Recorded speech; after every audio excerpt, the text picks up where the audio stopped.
How's your week going? You must sit for a living. That I do. Yeah, most people think people who swing a hammer fill a chiropractic office, but it's really the people that sit for a living.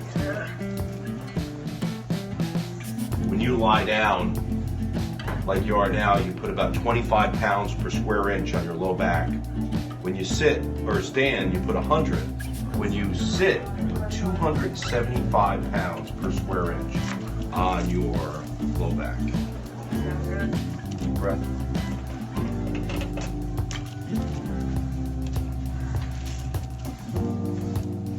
All right, so let's have you on the left side. Now the other side.